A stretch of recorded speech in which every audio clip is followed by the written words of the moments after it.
Hello, everyone, and welcome to ClearlySo Sector Insights, the healthcare edition, hosted by myself and Tendai, the sector leads within healthcare and well-being at ClearlySo. And we are joined by two esteemed guests today, Alex Heaton from LiveSmart and Andrew Davies from the Association of British HealthTech Industries. Morning. And I will let them introduce themselves further later on. There is a Q&A function, so please feel free to use it. Type your questions whenever you feel you have one. But we will start off by having us ask some questions to the panelists before handing over to the audience. And just so you know, this webinar is recorded, so you can make it available to your networks afterwards. So thank you all very much for joining, and let's get started. So maybe to start, actually, a quick intro to ClearlySo. So ClearlySo is Europe's leading impact-focused investment bank. And by impact focus, we mean that we only work with companies that, in addition to offering the potential to giving investors market rate returns, they also have to have some sort of environmental or social benefit. Impact is obviously quite broad, but we tend to divide that into a couple of subsectors, and those are energy and the environment, education, responsible consumerism, and then, of course, healthcare, where, as I said, Tendai and I lead the push. And the main focus of what we do is helping companies raise their Series A, Series B, and up rounds. And we've worked with companies of all sorts of shapes and sizes, both in the UK and across Europe. And we help them run their fundraising processes and manage those, with the counterparties being a broad pan-European network of institutional investors. Myself, briefly, I'm Carl. I've been doing technology-focused corporate finance for the past 14 years at a mixture of large American investment banks and also larger tech-focused corporate finance boutiques, but joined ClearlySo because of the importance I see in impactful businesses. And I think the view of ClearlySo is that impact and return are not mutually exclusive. They are, in our view, actually mutually reinforcing. So that is why I'm here. Tendai? Good morning, everyone. As Carl mentioned, I am Tendai. I am one of the sector leads for health within ClearlySo. My background is also in corporate finance. I've done transactions, especially in emerging markets, over the past 13 years. And I spent about 8 years in a Big Four accounting firm managing various impact funds and impact-related transactions as well. I joined ClearlySo in June of 2018, and my focuses have been on financial inclusion. I've done some renewable energy transactions as well, and now health. Thank you. So I think we've all, of course, noticed the awful situation in the world at the moment as a result of the COVID-19 pandemic. And I think if there's one thing we've all learned from this is that healthcare systems are overstretched and underfunded. Over the past couple of years, digital health solutions have been starting to see the light, but it has been slow going for them, with lots of red tape, general inertia amongst healthcare providers and regulators. But we have seen a step change in activity and understanding around digital health solutions as a result of this awful situation we are in. And that is why we are having this webinar today, to talk about these trends and the shifts that we are seeing and to what extent they will become a lasting part of the healthcare market. So with that said, I'd like to hand over to Alex Heaton, CEO and founder of LiveSmart, to give us his view. Thank you, Carl. So my name's Alex Heaton. I founded LiveSmart about 4 years ago now. And we found it based on a couple of key insights. And the first was that preventative health generally has been massively underinvested by public health and in the private sector, and is a huge global problem that needs to be solved. The prevalence of things like diabetes, heart disease, essentially avoidable diseases are something that is a huge problem. And obviously with the recent pandemic, we also know that underlying health conditions, which are mostly avoidable, things like diabetes and to some degree heart disease, are all playing a massive part into the death rate. So I think post this, we'll see a massively more focused world on health, and in particular preventative health, once we've got through the main crisis. But in terms of our product, one of the things we also realized when we decided we wanted to get into preventative health is we wanted to provide a platform to help people to make behavior change. But one of the key issues was that most people don't really know if they're healthy or not. So most people don't really have a platform to measure their health. So we built a platform that allows you to measure every aspect of your health, whether that be things like your cholesterol or your sort of diabetes risk, through to things like your exercise levels, nutrition, mental health. Wrap that all into an online digital platform and then allow you to be able to measure that over time. So, it's a bit like if you're trying to lose weight, you would obviously have a scale to do it. So if you want to improve your health, then the LiveSmart platform is a great way to start measuring your health over time. And then on top of the measurement, we then layer on other services like health coaching to help people to make behavior change through counseling, or direct people into other services, whether it might be something like Headspace, or it might be into the healthcare provider to get treatment, or into their insurance provider, who we work very, very closely with. So, in summary, we test things like blood, we look at all other aspects of health, and then we direct people into next steps, whether that's with us or third-party services. And just to say also that we run a regulated service by the Care Quality Commission. So we're regulated to the same quality as GP surgeries and hospitals. We also have published results, which we've worked with Imperial College to prove the efficacy of our methodology. And then over the last 4 years, we've begun to not only work with corporates, we now work very closely with insurance companies. So we have a partnership, a global partnership now with AXA, the global insurance company, and provide services to their clients. Very recently, we've just launched an international operation in Malaysia, and that was done on the 1st of April during lockdown. So I've got some stories from that experience to share with you. And then we're also going into France later this year, and we've got a plan to go into around about 12 countries in total. So roughly, it's that's kind of what we do. But on top of just providing a service to individuals, we also provide a service to company HR directors and their management teams. I think what's interesting about that is that we aggregate and anonymize data, and then we kind of act as consultants within the workplace. And really, workplace health is kind of a sort of a mini sort of public health embodiment. They have everything from primary care through to health insurance, through to health and wellbeing programs. So we become very much involved in the health and well-being of different corporations doing different things to try and affect the health of their people. And so we're quite experienced in terms of looking at these kind of mini isolated groups of people and looking at the strategies that can be put into place to improve health. Carl, do you want me to go on to kind of trends and issues that I've seen because of COVID, or is that a next step? No, you can touch on that. Sure. As a business, most of what we do is done remotely and digitally. So that puts us in a really great position. However, as soon as the crisis hit, we normally go into corporates to take blood to start off our health experience pathway. And then after that, it's all done remotely. Now, obviously, as soon as people went remote, visiting offices stopped. So we had obviously a short-term impact. We're very, very lucky in the fact that we also are able to collect blood remotely using like a home kit. And so we've been in the process of switching clients to this secondary kind of collection method. So in a way, we have some protection. We're still able to deliver service to employees while they're at home during this crisis. So we can still deliver health assessments, we can still deliver coaching. And in particular, during this time, people's mental health is particularly important, which we help with for our coaching, which is run by healthcare professionals. Maintaining things like your exercise levels, again, really, really super important. In fact, I think there is some evidence to say that increased exercise levels and increased fitness can be useful in terms of reducing the severity of things like influenza and pneumonia. And I suspect out the back of this crisis, we'll find out that those things were also important from a COVID-19 point of view. So, more than ever, coaching for behavior change while at home is super important. So we've seen a short-term impact, but companies are starting to say, actually, this is great. Well, we can still access your service at home. And when we go back to the office, we can also access it in the future. And I think this is a really huge, important trend.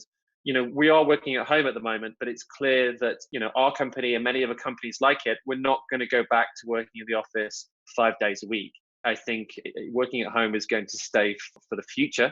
And I think when companies look at buying healthcare services, and even when countries look at what healthcare services they want to provide, I think they'll be looking very, very closely at models that work in multiple environments, with home being a key factor. And I would say that this is a significant step change, where in the past we would see companies really just looking at what they can provide for people at head office and then kind of forgetting about people working at home. I think there's going to be a cultural shift from an acquisition of services point of view to say we must have services that work at home or in the office. And so digital solutions will be, I think, in a really, really good place. And I think the other trend, which I think is really important, is that this whole crisis has hit home the importance of health and family to all of us. And it is evident, I was chatting to my my father-in-law and mother-in-law the other day, and they're doing couch to 5K. I've encouraged them to do some exercise for a long time, but suddenly they're doing couch to 5K. And I think we've all had a bit of a wake-up call. And so as individuals, we want to invest more in our own health.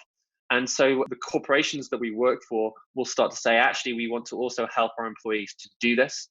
And therefore, they'll be investing more into health and well-being for the employed population, which I think is a really positive thing. So there will be increased spend on health and well-being in the workplace, increased strategy as well in terms of what is best for employees and what can we do to really support them both at home and away from the workplace. I do think there's going to be a short-term recession, so budgets are going to be an issue. But as we come out of that period, then I think, again, businesses that are digital, health-related and preventative in nature, as well as things like secondary care and online GPs, will be in a very strong position to take advantage of a trend that was already accelerating. Super. Thank you, Alex. Very interesting. Andrew Davies, it would be great to hear your view and also a little bit more about ABHI. Thank you, Carla. Good morning, everybody. ABHI, Association of British HealthTech Industries, we're a trade association for health technology companies. We have over 300 members. Those members span every facet of health technology you can think of, from what would have been thought of 6 weeks ago as the very unsexy end of healthcare, the consumables, the gloves, the drapes. Well, they're having their moment in the spotlight now with the COVID crisis. So yeah, our membership range from consumable goods like that through diagnostics, implantables such as hip and knee replacements, pacemakers, etc., heart valves, through to large capital equipment like MRI scanners and robotic surgery. Most of our members, 90% of our members, are SMEs, and this broadly reflects the industry as a whole, which is about 98% SME. The other 10% of companies are the large multinational companies, Johnson & Johnson's and Medtronics of this world, those sorts of companies.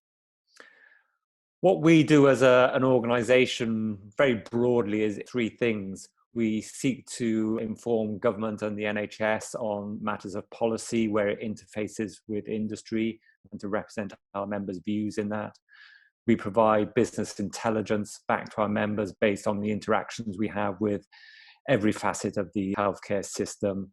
And we provide networking opportunities both between companies and between companies and the external health system.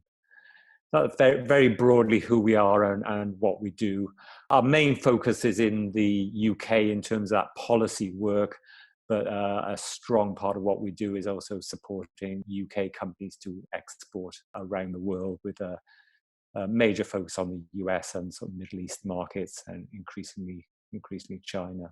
So if I maybe build on that policy aspect and sort of start talking about digital health and move into COVID, I think it's been quite interesting, some of the changes that we've seen in policy making due to COVID. So the approach of the NHS really as regards digital health was quite an open approach. The centre was setting standards, providing frameworks and guidance, but decision-making and implementation was very much left up to local organisations, be that an individual trust or perhaps something on a regional footprint. What we're seeing with COVID is really a centralised command and control in many aspects of what's happening in the response. This is both in terms of what procedures they're allowed to carry out. So as of, I think it was Wednesday, there's a central edict that all elective procedures should cease, or non-urgent elective procedures should cease. There is centralized control of the supply chain for certain products. You would have seen it all in the news, the ventilators, the PPE equipment, the diagnostic and testing regime has been taken over centrally. So a real shift in how policy is being developed and very much how it's being implemented. I think some of the key things seen, and this really builds on what we heard previously already, is the way that we're having a shift to digital technology.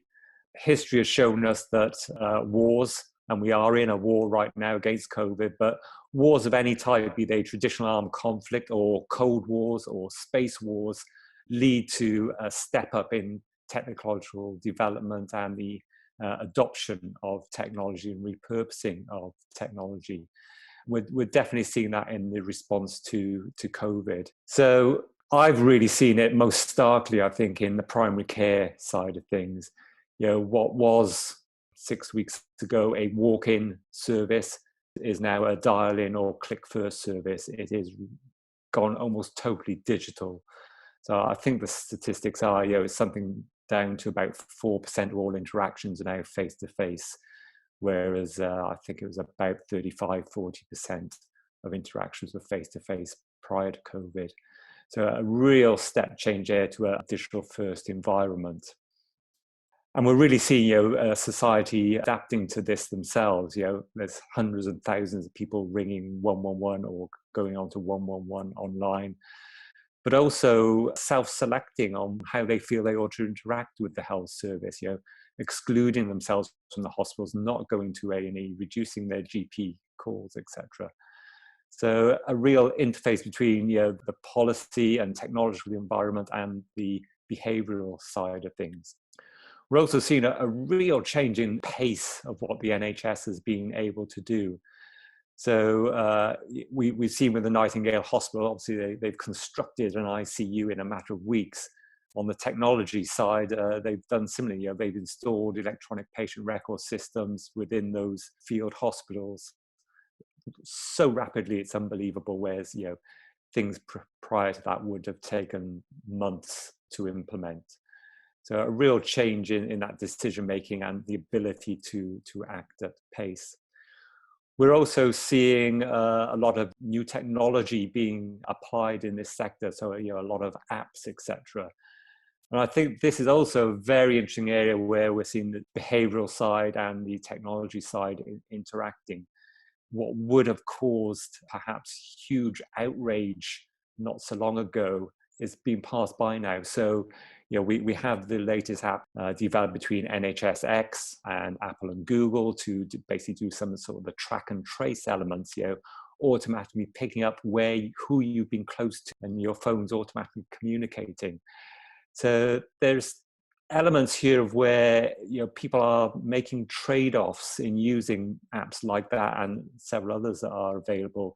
Trade-offs in terms of giving up privacy for what they see as valuable protection going forward. And for me, I think it's going to be really interesting how these things carry on post-COVID. I think some of them, digital first primary care, I think that will stick. It's good for the system, for the efficiency of the system, and it builds on the way we're working in so many other aspects of our lives. We all probably do the vast majority of our banking online now. We do a huge amount of shopping online now. And I think we will see that primary care side of things go the same way. I mean, we won't return to where it was prior to this.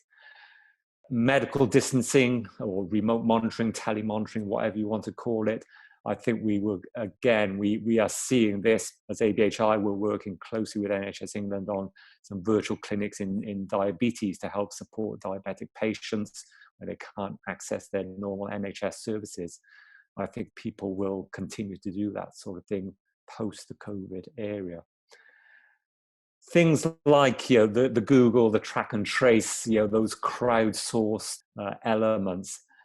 I wonder if post-COVID we still want to make those same trade-offs, or whether we will perhaps take a step back from some of those.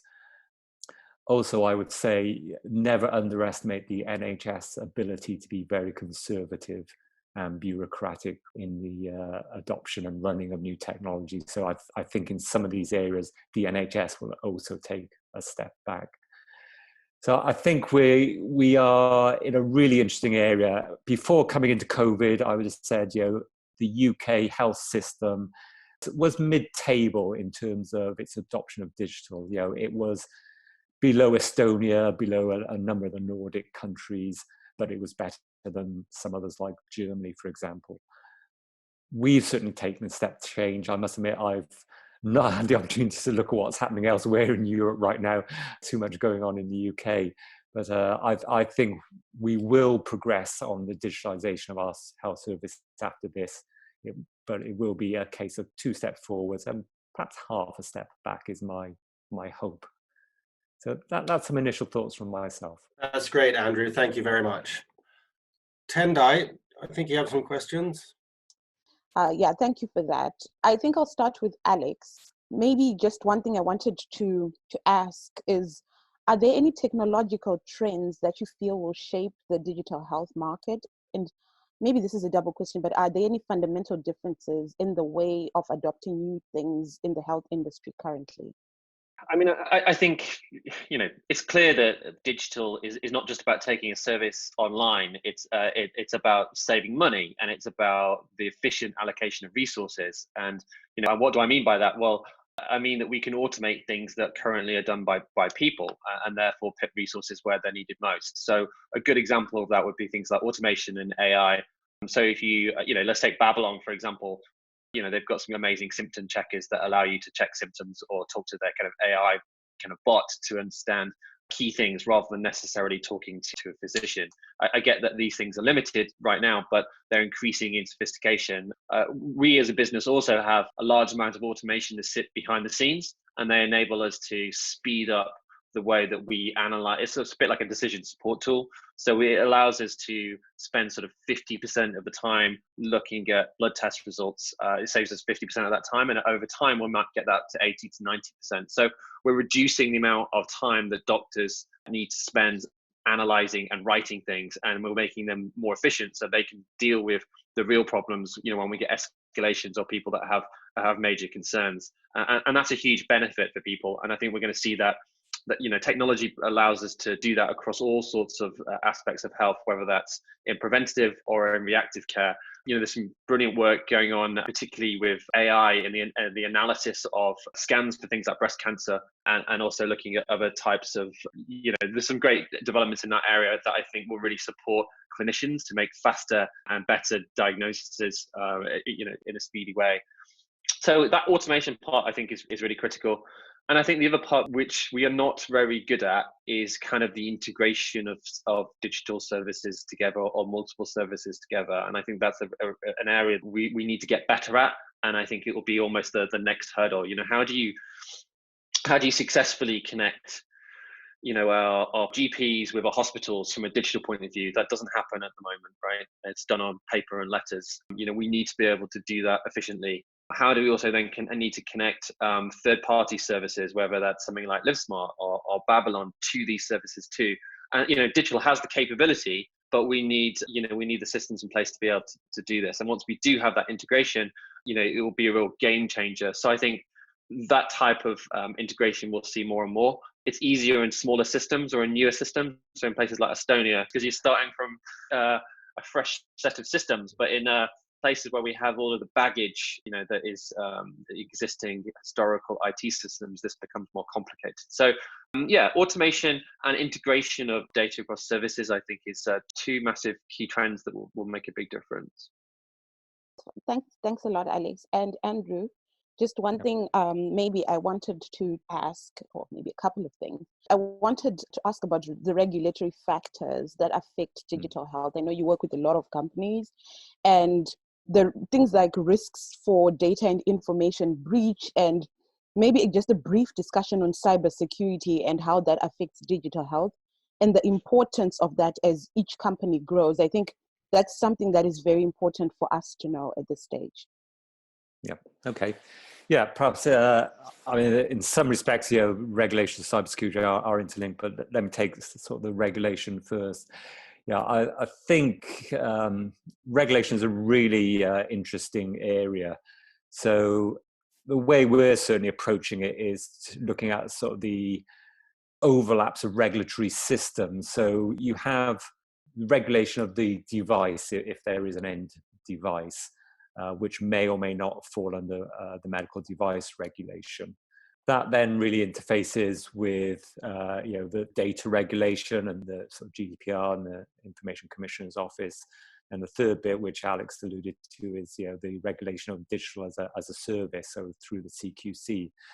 And at the moment, those are three separate regulatory regimes, but there is increasingly in the digital space overlap between those.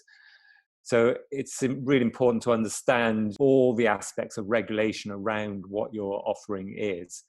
And certainly, we're working with all those three organizations, MHRA, ICO, and CQC, and they are working together on various sort of regulatory sandboxes around things like triage services and AI to try and come up with a more synchronized regulatory process. So that's regulation, should we say, with a big R, but there's also lots of other regulatory type processes within the NHS. So, I mean, Alex was talking about integration and open standards and that sort of thing, and those are really encompassed right now in sort of the NHS Code of Conduct. That itself is now out for consultation. They're forming it into a set of standards, which is going to be accredited against. So that is sort of regulation on sort of the local market basis. So going to have to take account of those. Again, if you are a medical device and have gone through that process, you're probably not going to have too much problem meeting those code of conduct type standards. But so I would say it's important to look at regulation in its widest context. Don't just look at any specific aspect, because they all interlink. In terms of cybersecurity, I mean, again, if you are a medical device, there are elements wrapped into that process in terms of cybersecurity. I think the key thing for me in cybersecurity is nothing stands alone. So in most cases, the offer that any company is making is integrated into the NHS system. So you have to look at how you work within that system. Have you got any vulnerabilities that can compromise the whole system? Or perhaps more likely, has the whole system got any vulnerabilities that could impact on access to your data and your systems? So it's very much the interplay between those two. I think it's something where we as the UK could probably do a lot better. If we look at the US, they have systems there where you can basically have safe harbor type discussions very easily between government and industry and the health systems. And we don't have those same sort of mechanisms. Perhaps I can give a slightly different view on things like regulation. So, as mentioned, we're a regulated business by the Care Quality Commission, and we're a small business, and the loads that places on us in terms of resources is hugely significant. We have to do the same amount of work as a GP practice or a hospital to be able to pass those inspections, and you can view the details online if you wish. So that's a big burden, but also we work with some of the largest insurance companies in the world and some of the largest banks. So people, and these organizations demand the highest standards in terms of cybersecurity because we're working with their people and their data. So we have to be at the same standards as these banks. And so this is part of like a double requirement on us to get up to that standard, which we have done. And that has been really, really hard. But actually, although the initial work has been very difficult, it's actually helped us to grow our business, because although it's not what I would say is the most exciting thing of running a startup is to get these things right, actually what it's enabled us to do is it's enabled us to sign international contracts with global insurance companies and international contracts with very, very large businesses that look at our CQC regulation, look at all of the work that we've done through IT security, and they feel safe working with us as a result. So these things put us in a good place. And then when we come to export, which we are doing at the moment, and going into countries with regulation, this is not as high as ours. It puts us, we're already at a gold standard. So, we've launched in Malaysia recently, and the standards that we have are far exceeds the standards that are required there. So again, it puts us in a strong position as we start to enter into the kind of global marketplace. Necessary, but it's a pain, but necessary evil. Yeah, absolutely. But I have to do say that when we started off on this journey, the CQC were behind on digital regulation. They only brought out updated guidance after we were regulated. They're still trying to catch up. They're doing a reasonable job, but I think they're the first to admit that the kind of digital side of things is something that is still new and evolving. And I think that's probably across the board. Regulation is a slow-moving world, but digital is incredibly fast. But we can do things faster when we want, and I think COVID has proven that. We've managed to get things past, as Andrew mentioned. We've done things incredibly quickly. We've had new medical devices that have come online incredibly quickly. So I would hope that, obviously safety is still the most important thing. I would hope that some of these things can be sped up in the future, and sandboxes are a really important part of that. And just I'm going to change the topic slightly, if that's all right. There's an awful lot of test conversations in the world of business at the moment about how businesses can get back to work. And we are being asked all the time by our clients whether we can perform COVID testing, with the view that, if we can find people with the antibodies, then perhaps, we can get our frontline staff or open offices back up and that type of thing. This has posed some really interesting dilemmas. So I think, on one side, the laboratories that we work with are racing to try and bring on things like antibody testing. And some of those places are working well. One of them got taken over their capacity by the NHS last week, and one is essentially most labs trying to bring this on board. There's obviously big questions around the accuracy of these tests. One thing we do know is lab tests are better right now. So there's a question of capacity, can we do it? And I think that'll be solved quite quickly. There's a question of accuracy, which I think they'll get solved quite quickly. But then there's a question of once you do start to have capacity, how can we then use these things to help the world get back to work?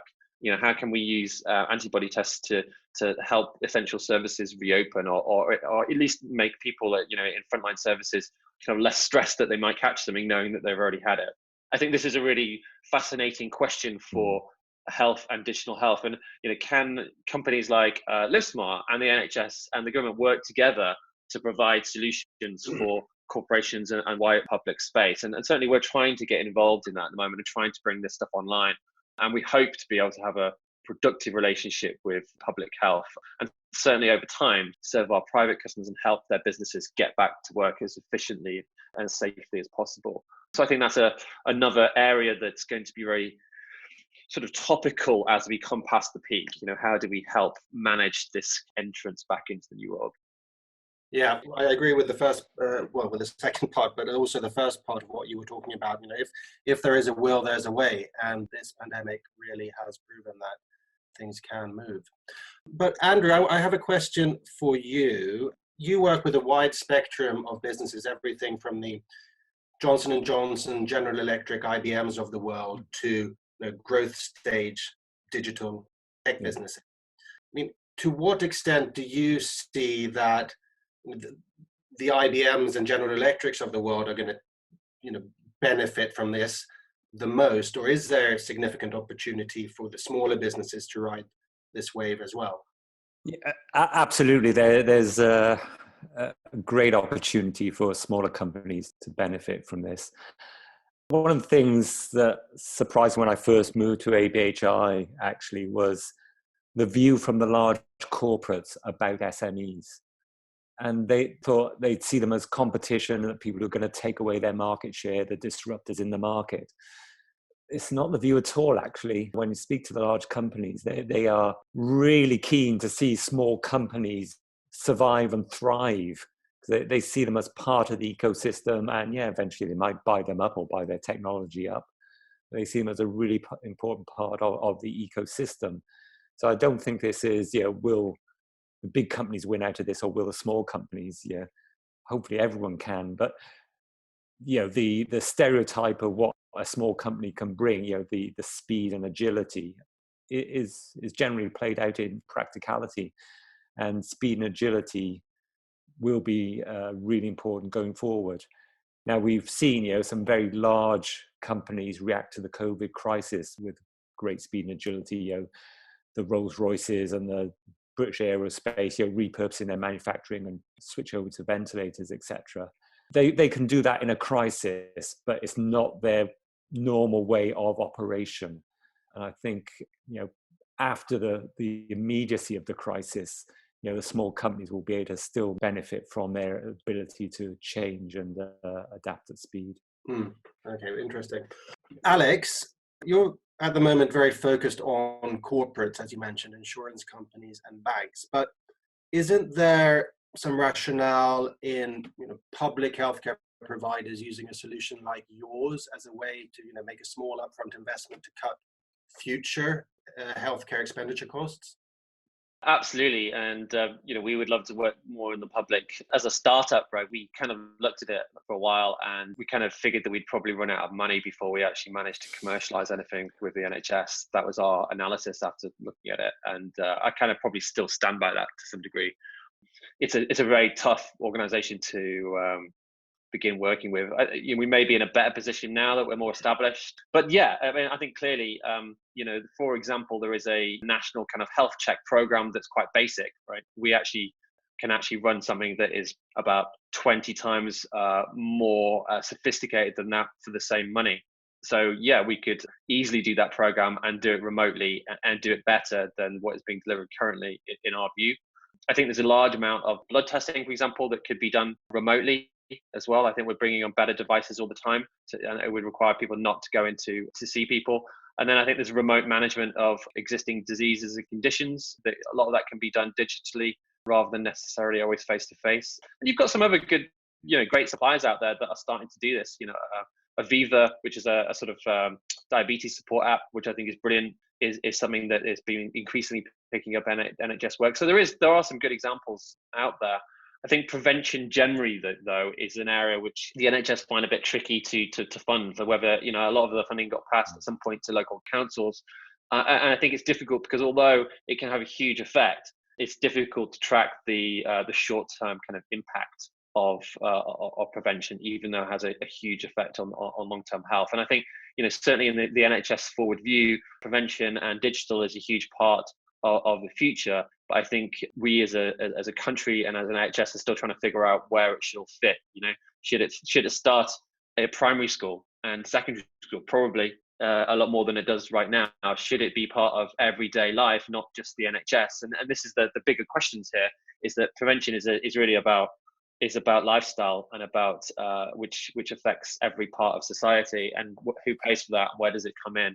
So yeah, we believe undoubtedly digital and services like ours can have a huge effect. We know that in the populations that in corporate populations, we can have a huge effect for not a very large amount of money, and we're increasingly building that evidence. And I think what we hope to do over time is to continue to build the evidence, continue to work with people like Imperial College to publish our results, and then when the time is right, maybe we'll try and pick up the most appropriate kind of public sector work and try and go from that point of view.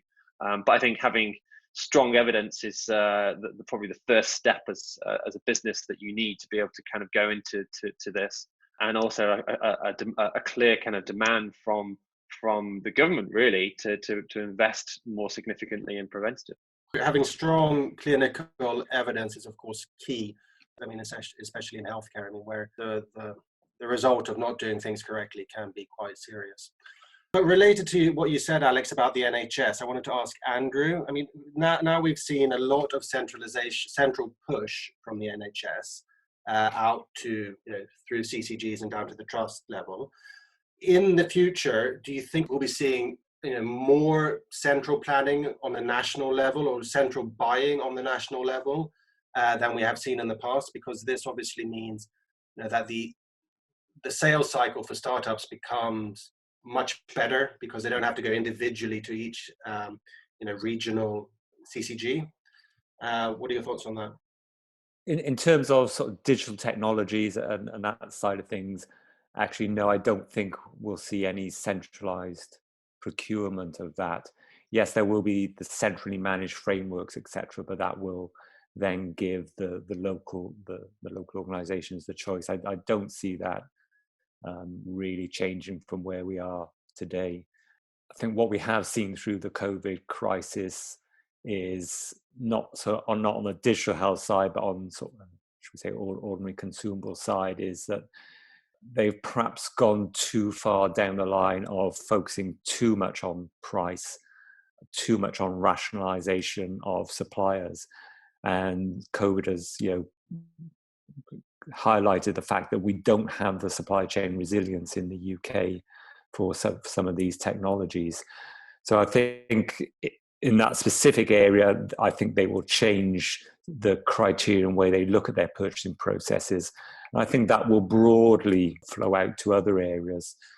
They won't look so much about rationalization and reducing numbers of suppliers and products, etc. They'll want to see more plurality in the market to ensure they have the resilience. And that plays more into the sort of frameworks and open and standards approach that they're taking in digital anyway. Okay, understood. So unfortunately, in terms of a startup wanting to get one big order in one place, I don't see it going that way. On the plus side, you still are in the win some, lose some situation. Yeah, but the general openness and environment for digital solutions will be better for the startups. Yeah. Anyway, so that's a plus.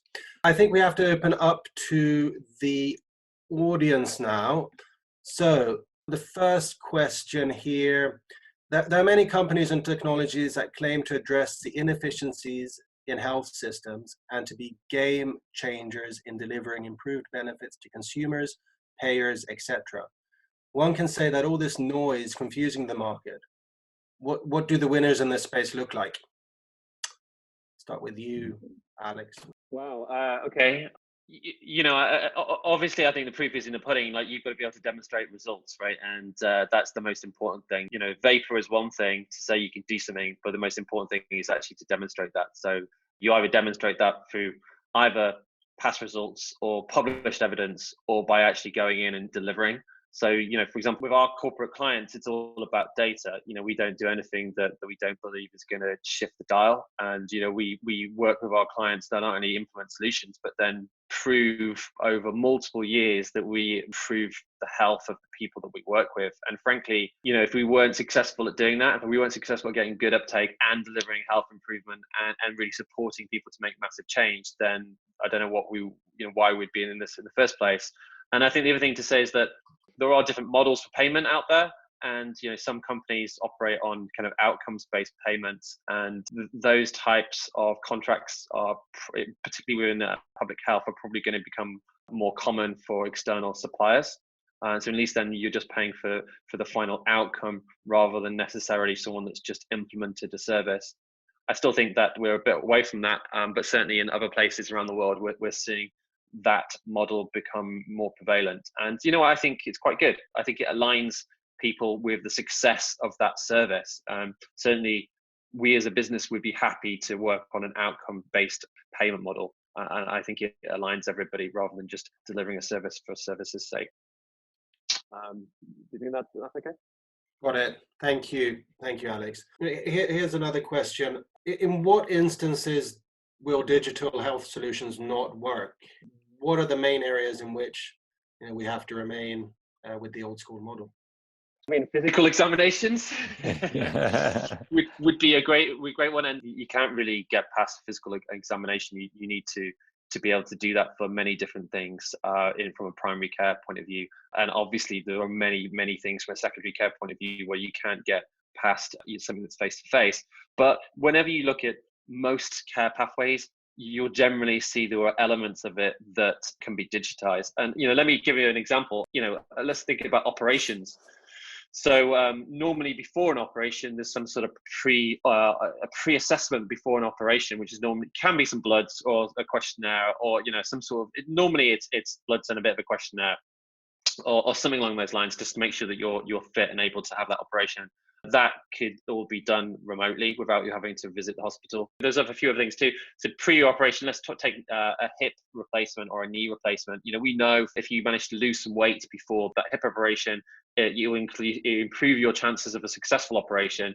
Plus, it will reduce your pain levels. And in fact, if you lose enough weight, for some people, you may not even need that knee operation. So, before going down that route, we should be offering people services, digital services to help people to lose that weight. And we also know that if you continue to offer services like that post the operation, they'll recover faster with less pain. So there are ways that, things like operations can be top and tailed with digital services to improve the outcome for that kind of physical-based service. So it's not about saying it's either digital or physical. It's about looking at the care pathway and saying, well, how can we be more efficient in supporting people with that whole journey? Sure. The person who asked the question was also maybe referring to the fact that not everyone has the same level of digital literacy. So, I mean, that could be a problem for some, the elderly or, the visually impaired or vulnerable in general. So, I mean, that's an issue where it won't work. That has been an argument in the past by the NHS. I feel that digital literacy is important, but we are at a level in society now where the vast majority of people have a relatively decent level of health literacy and also ability to access technology. Look at smartphone penetration is incredibly high.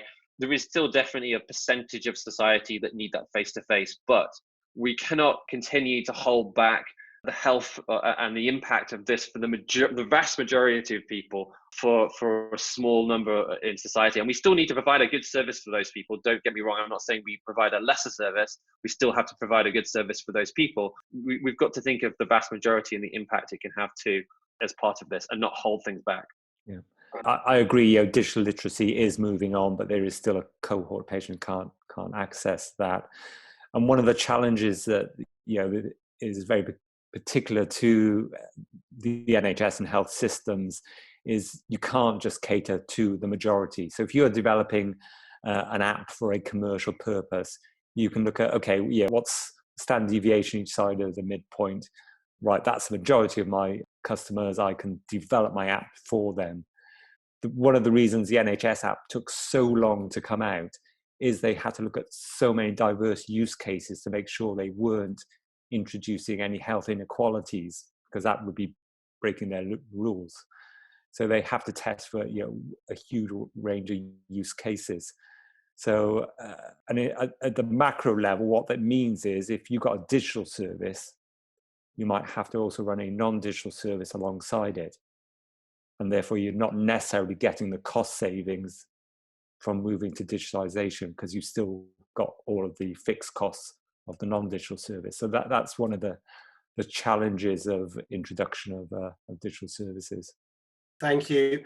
Thank you very much, Andrew, and thank you very much, Alex. I'm afraid we are going to have to wrap up now. So thank you all very much for attending the healthcare edition of ClearlySo Sector Insights today.